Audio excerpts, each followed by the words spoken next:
ભરૂચ જિલ્લાના ઝઘડિયા તાલુકામાંથી પસાર થતો સરદાર પ્રતિમાને જોડતો માર્ગ બસમાર્ગ તેમજ ધૂળિયો બનતા વાહન ચાલકોની હાલત કફોડી બની છે। આ માર્ગ પર ઉડતી ધૂળથી બાઇક ચાલકોના હાલ બેહાલ થઈ રહ્યા છે। ધૂળની ડમરીઓ ઉડતા વાહન ચાલકોના સ્વાસ્થ્ય પર પણ ખતરો સેવાઈ રહ્યો છે। આ માર્ગ ધૂળિયો બનતા એક સમયે સામેથી આવતું વાહન નજરે પડતું નથી, જેને કારણે અકસ્માતોનો ખતરો વાહન ચાલકોને સતાવી રહ્યો છે।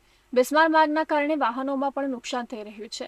આ માર્ગ પર વરસાદ પડે તો કીચડ અને વરસાદ ન પડે તો ઉડતી ધૂળની ડમરીઓથી વાહન ચાલકો ખૂબ જ મુશ્કેલીનો સામનો કરી રહ્યા છે। વહેલી તકે આ માર્ગનું સમારકામ કરવામાં આવે તેવી લોકમાંગ ઉઠવા પામી છે।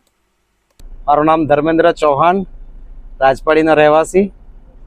આજે ઘણા સમયથી વરસાદની સિઝન ચાલુ થતા રસ્તાની હાલત એટલી ખરાબ અને એટલી વિપરીત અસરો છે, જેમાં કાદવ કિચડથી રાહત મળતા અત્યારે ધૂળથી ભરેલા રસ્તાઓ છે, જેમાં ગાડીની હાલત તમે જોઈ શકો છો।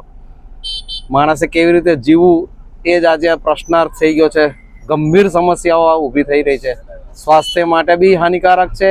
રસ્તાઓ કેવી રીતે છે, સરકાર આની પાછળ કંઈક કરે તો સારું છે। બાકી આ રાજપાડીમાં જીવવું સૌથી કપરું સ્થિતિમાં છે અત્યારે।